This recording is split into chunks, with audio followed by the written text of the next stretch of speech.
Hello everyone. तो पिले माने जदि आपण 2025 मसीह पोस्ट मैट्रिक स्कॉलरशिप अप्लाई करि नाहंती किंबा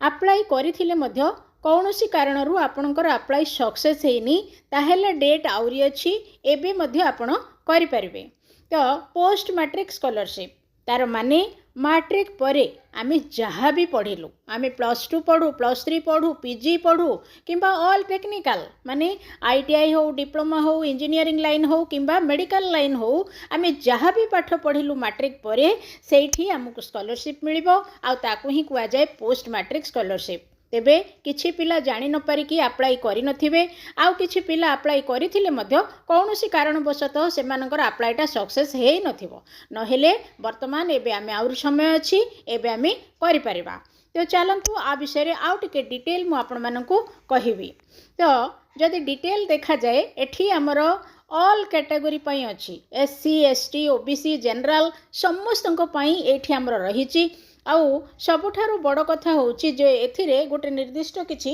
परसेंटेज देखा जाएनी। मु देखेबी आगो को जाई कि परसेंटेज जगाटा आमर खाली अछि एथिरु स्पष्ट जना पडुची जे कोनोसी निर्दिष्ट परसेंटेज या पई नाही। तेबे आसिला आमर देखंतु जदि आमे स्कॉलरशिप पोर्टल रो ऑफिशियल वेबसाइट को जाई कि देखिबा ए जिंसटा एठी आमर रहिची लास्ट डेट आम पई आ कम समय बाकी अछि 15 मार्च पर्यंत रहिची आमर लास्ट डेट। या भितरे आमे जदि अप्लाई करि नाहंती करि देबा नै जदि अप्लाई करि कि भी आमर सक्सेस हेनी अनसक्सेस हेई कि अछि ताहेले भी आमे आउथरे कर देबा। ओके।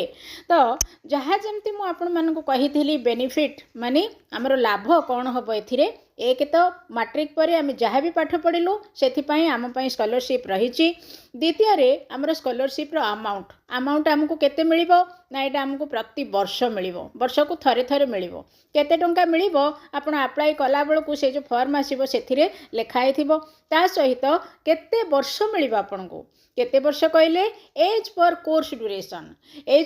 ड्यूरेशन माने जमती कि गोटे पिला जदि +2 रे अप्लाई करुची से 2 वर्ष पाइबो +3 पिला से 3 वर्ष पाइबो टेक्निकल माने मेडिकल लाइन रे जदि गोटे पिला 5 वर्ष पाठ पढ़ुची से 5 वर्ष जाक वर्ष को थरे थरे करिकी से 5 वर्ष जाक स्कॉलरशिप पाइबो। यही भली भाव में आमर जो पिला जो कोर्स करुची सी सेते वर्ष जेते वर्ष सी पाठ पढ़िबो सेते वर्ष ए स्कॉलरशिप सी पाइबो। ओके। तेबे आ गोटे एठी प्रश्न अछि जे जो स्कॉलरशिप आमर केते पिलांकु मिलिबो टार्गेट कोन रहिछि ता पई एठी देखंतु लेखा अछि टार्गेट नंबर ऑफ स्कॉलरशिप कौन लिखाई ना एज पर एप्लिकेशंस रिसीव्ड माने टार्गेट सेमिति किछि नै जेते पिला पकेबे से सब पिला को जदि से मानकर ए स्कॉलरशिप नेबा पई योग्यता थिबो ताहेले निश्चित भाबरे मिलिबो। ओके। तेबे योग्यता कौन सेटा हम तळ को जाई कि देखै कि कहबी। तापरे हमर आउ आसला कौन ना avail scholarship only once in a year मु तो एटा आगुरु कहिछि वर्ष को हमको थरे मिलिबो आ जेते वर्ष पाठ पढ़िबा सेते वर्ष थरुक थर हमको मिलिबो। ओके। तापरे वर्तमान आमे जाई कि देखिबा जे आम पई एथिरे अप्लाई करिया पई सर्टिफिकेट कौन दरकार परसेंटेज कौन दरकार ता छड़ा मु आगुरु कहिछि जे हमर एठी ऑल कैटेगरी पिला SC ST general OBC EBC समस्त आसीए बोली मु कहिछि सेटा मध्ये मु आपण मानकु आगो को जाई कि देखैबी।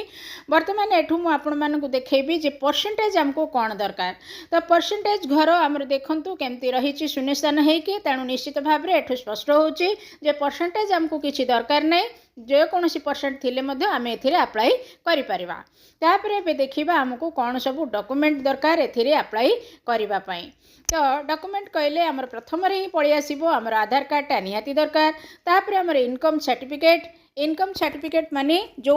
गार्डियन मानकर बा पेरेंट मानकर वर्ष को 2,50,000 रु कम इनकम हेथिबो वर्ष को से मानकर पिला माने जे कोनसी पाठ मैट्रिक पर पढुचंती से माननको मिलिबो तेणु से गोटे इनकम सर्टिफिकेट आनिबे।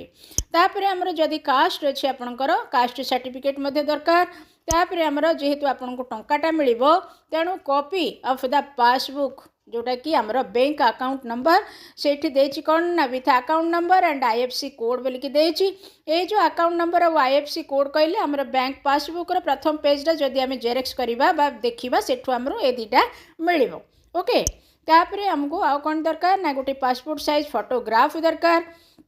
तापर आमर आउ रही दिव्यांग सर्टिफिकेट जो मैंने रही आमर हैंडिकैप्ड रही ए सर्टिफिकेटा दरकार ता सहित आमर आउ गोटे जिनस दरकार अच्छी जो इंस्टीट्यूट डिक्लेरेशन सर्टिफिकेट ताने आप गोटे जगह पाठ पढ़ुं बोली से अनुष्ठान मुख्य गोटे सर्टिफिकेट देवे जे हाँ ये पिलाटा आम पाखे पाठ पढ़ुची तापर निहाती दरकार होची आमर matriculate certificate of the student जेहेतु यहाँ पोस्ट मैट्रिक स्कॉलरशिप तेणु आमको मैट्रिक सर्टिफिकेट दरकार ता सहित आमर मार्कशीटा दरकार कहार ना last exam passed last exam passed माने आमे जिते पोस्ट मैट्रिक अप्लाई करूँ जदि +2 फर्स्ट ईयर अप्लाई कलु मैट्रिक मार्कटा को दबा जदि +2 सेकेंड ईयर रे आमे आउ थे रिन्यू करूँ अप्लाई करूँ तो +2 फर्स्ट ईयर मार्कशीटा को आमे दबा तो ये पिला कहे +2 फर्स्ट ईयर तो आमको मार्क दि जाऊनी न दिहले भी आम कॉलेज रू मागिबा जेहेतु आम सर्टिफिकेट आम स्कॉलरशिप को अप्लाई करवा से अनुसार +3 पिला ये देवे अन्य टेक्निकल पिला ये प्रीवियस एग्जाम बा लास्ट एग्जाम रो मार्कशीटा को देवे तापर मुझे कही ऑल कैटेगरी मानक आमर अप्लाई करा जाउची तो ये देखूँ प्रथम आमर एसटी पिला बोलिकी रही तौक जाकि अन्न कथा देखेबी तो जो मुझे ऑल कैटेगरी ऑल माने सबु प्रकार पाठपाई आमर अप्लाई होची बोली ए देखूँ आमर +2 +3 अकाउंटेंसी एग्रीकल्चर माने कौन ये नाही बोली आपड़ कहबेनी सबु प्रकार टेक्निकल लाइन अच्छी animal husbandry apply alert architecture Ayurvedic BD BSc okay जहाँ जहाँ जहाँ मैट्रिक पर पाठ अच्छी से सब पाठ रे जो जो पिला भी पढ़ुंट समस्ते एथिरे अप्लाई करें तो मोट उपर कहले आमर पोस्ट मैट्रिक स्कॉलरशिप गोटे बहुत बढ़िया स्कॉलरशिप आपने पढ़े मुझे सब टिक दूची सब प्रकार अच्छी medical line engineering line fashion design जहाँ जहाँ आपणकर forestry fishery homeopathy hotel management सबू जिनिस इग्नोउ पिला रही कौ पिला नाही बोली आप कहींपारे ये देखूँ मुझे सबू गुड़ाक आपण को वीडियो को रोल करी देखी journalism law library science MA MCom MPhil सबू जिनस आमर प्रत्येक पिलांई ये आमर देखिपे केते केते कोर्स अच्छी समस्त आमर ये स्कॉलरशिपटा रही ओके तो ऊपर एससी पिलांई देखी एबे ओबीसी आउ एससी बीसी पिलांई देखंतु आउ जो कैटेगरी मु देखौची एससी एसटी ओबीसी जहाँ भी पाठ पढ़ुथिबे समस्त मिलिबो एटी ऊपर एससी देखैथिली एटी ओबीसी एससी बीसी एटी आसिला एसटी ओके तापरे आमर तलक आसीगला देखंतु ओबीसी आउ एससी बीसी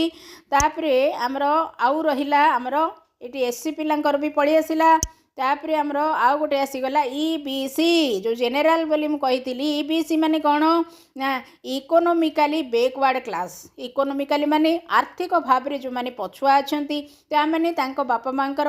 वार्षिक इनकम 2,50,000 रु कम सेटा जेनेराल पिला हेले से माने अप्लाई करें तो मोट उपरे बहुत बढ़िया स्कॉलरशिप यहाँ जदि आप जाए अप्लाई करना एवं कर दिंतु आमर लास्ट डेट देखी 15 मार्च जाए रही नाई जदि आप अप्लाई कर कौन कारण सी अनसक्सेस हो जाइए भी आप 15 मार्च भितर पुणी थे अप्लाई कर दिंतु निश्चित भाव में आपण मानक स्कॉलरशिपटा मिल जाव तो वर्तमान वीडियो को आम सांग मान सहित शेयर करवा जमती समस्ते निर्दिष्ट दिन में ये जो 15 मार्च सुधा स्कॉलरशिप को अप्लाई करी फायदा को उठे पारे धन्यवाद।